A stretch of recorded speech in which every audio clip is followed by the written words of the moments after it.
But protesting ain't gonna do shit. I just want to know when the we light the torches and get the pitchforks. We are the generation that has to do something. Pretty soon, this right here, it's gonna be our only way up out of this shit.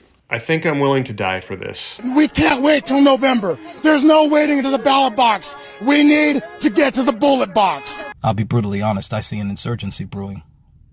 Well, I think it's safe to say that Americans have finally reached their breaking point, as evidenced by the fact that so many of them are now talking openly about a literal revolution, either through peaceful means like a general strike and mass mobilization, or through an armed revolt. And this kind of revolutionary fervor only starts to take hold in societies when people start to feel like political change through traditional democratic means is no longer possible. And Americans are right to think that that's the case, seeing as how we effectively live in an oligarchy where billionaires and large multinational corporations dictate all of the public policy that gets passed. It's to the point where we don't even get crumbs anymore. Like, remember when they used to give us some incrementalism, sprinkle some crumbs on us just so we feel like we're fed?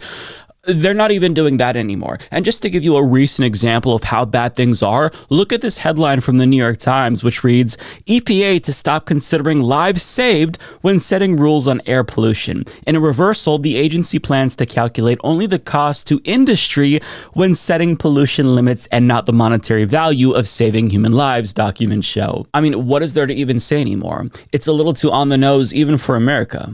So needless to say, the system has completely and utterly failed its people.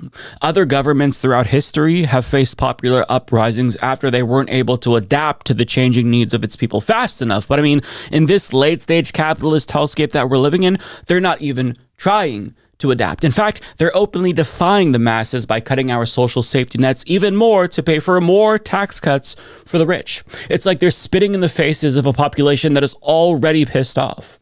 And we've been on a downward trajectory for so long that Americans feel like they have nothing left to lose at this point by rising up. The cost of living is unsustainable, healthcare costs are skyrocketing, and to add insult to injury, the things that once distracted us from our misery are also becoming too unaffordable, like video games and streaming services.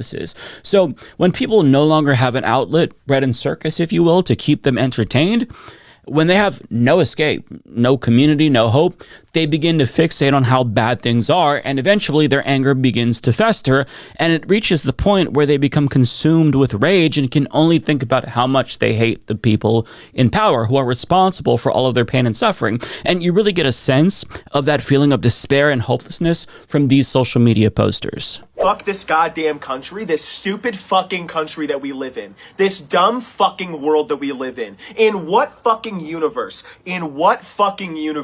is any of this just gonna be taken fucking lightly?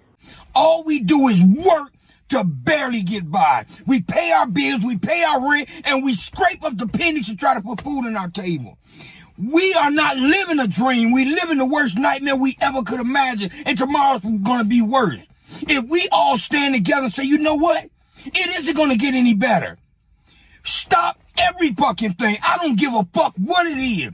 People are afraid, I might lose my house. You're going to lose it any fucking way. But at least be a man or a woman and fight for this motherfucker while you got the opportunity to do it. But to try to end the shit that we live in, man, this is not living. I don't know what the fuck you call this anymore. Out of all the years I've been on this motherfucking earth, I never would have imagined it'd get to the point where I'm working myself to death. And I also came to the same conclusion myself after the George Floyd protests went absolutely nowhere. I mean, we saw an international civil rights movement, and it resulted in zero policy changes. In fact, police budgets in cities across the country are actually bigger now. So everything that we're seeing is forcing Americans to grapple with the reality that the system isn't built for them. It was built to exploit them and oppress them and control them. It was built to squeeze as much profit out of them as they possibly can before they die. Hence why people are beginning to yearn for a revolution, because anything short of that simply won't change things. I think I'm willing to die for this. I'm patient, I'm intentional, and I'm very slow to anger.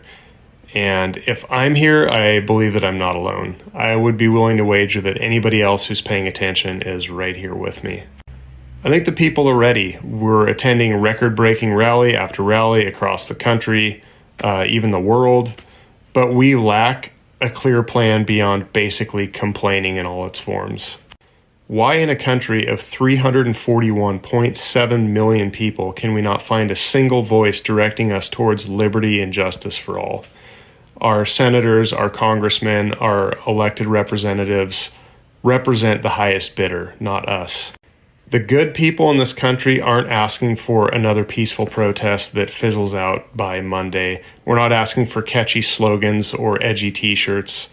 We're asking for direction. I can assure you that things don't get to this point for no reason.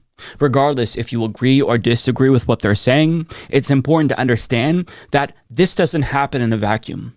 You can look to popular uprisings and revolutions all throughout the history of the world, and there's always a specific set of conditions in the lead up to revolutions. There's a collapse of social order, widespread fear and disillusionment, distrust in the system, failure or unwillingness of the state to adapt, a growing revolutionary fervor, to name a few. And just purely from a clinical political science perspective, it's obvious that the US has reached that point. We meet the criteria for revolutions. We're ones to be on the lookout for if you're a political scientist looking at countries that might see a popular uprising in the short term.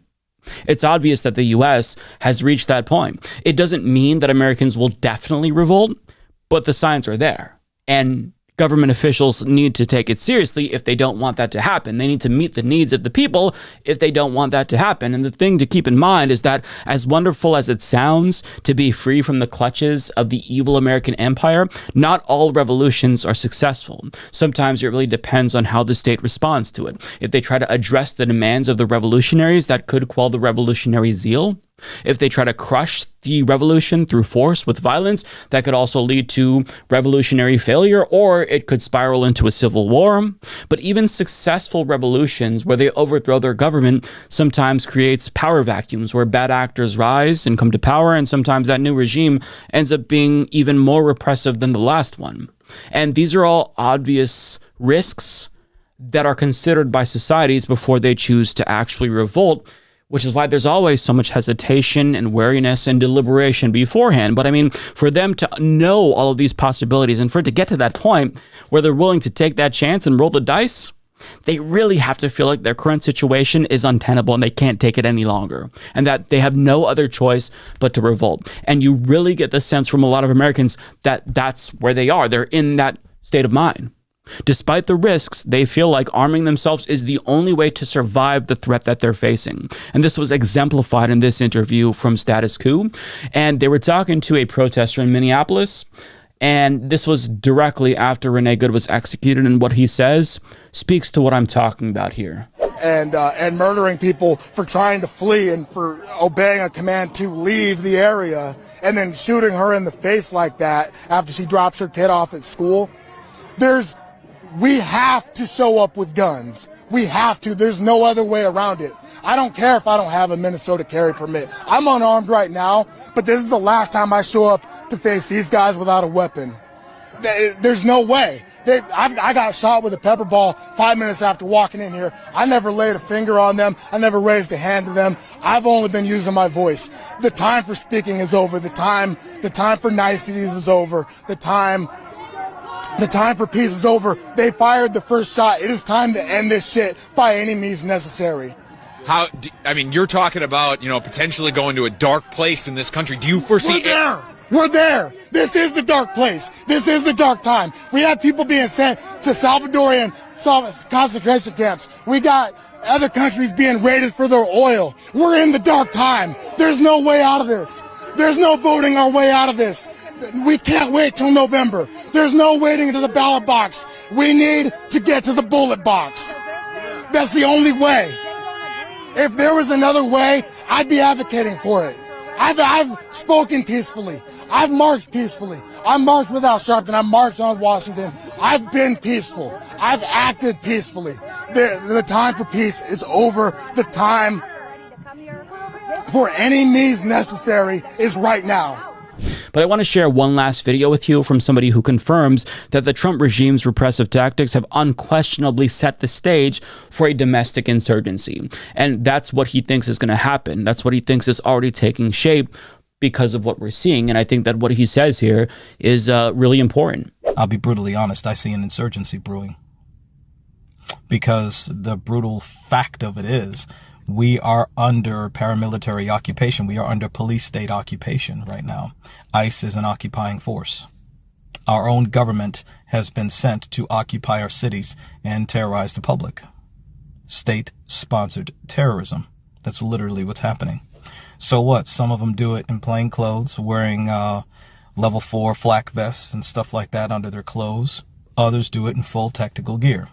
Masked, refusing to identify themselves, literally kidnapping people, raping women, and that kind of stuff.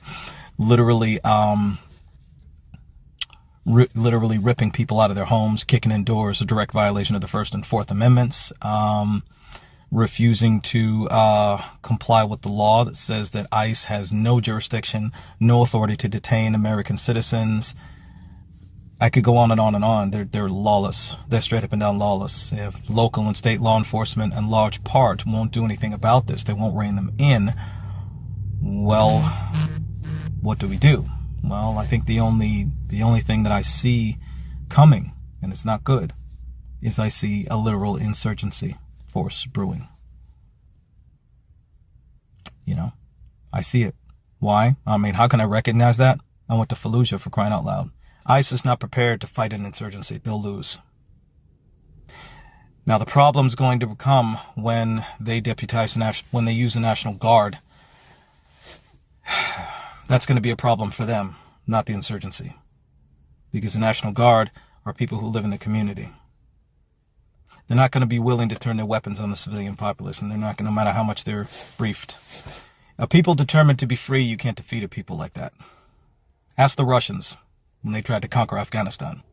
Ask us when we tried to conquer Afghanistan. You get where I'm going with this? ICE and this administration have backed the American people into a corner. They've declared war on every American citizen, every man, woman, and child in this country. They've branded all of us domestic terrorists just because we disagree with Trump. The entire world is isolating us until we get our shit straight.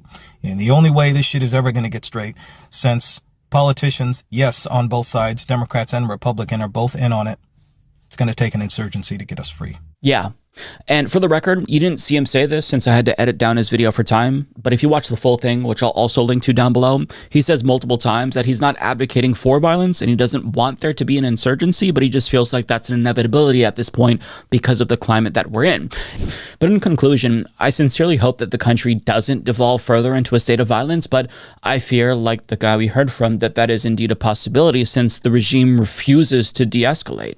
With that being said, I'm not making a prediction or giving you a probability, although I'm sure that Kalshi and Polymarket are already on it, but I'm telling you, as a student of political science, the prerequisite conditions for revolutions have already been met here. And if the ruling class really doesn't want to see a civil war or insurgency or an outright revolt, they need to immediately address the demands of the public right now.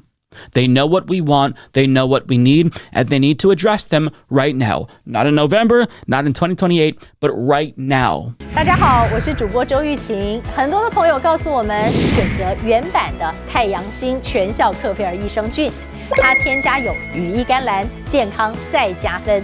而有睡眠困扰的朋友们，赶快选择蓝色包装这一款晚安加强版，绝对是更有感。每日克菲尔，时刻美好 ，Good Feel Good， 请上快点购为健康下单，而且要记得输入推荐代码，有额外的折扣优惠。太阳星全效克菲尔益生菌基础版、晚安加强版，新包装改版，内容不变，抽取更方便。要吃就吃最好的。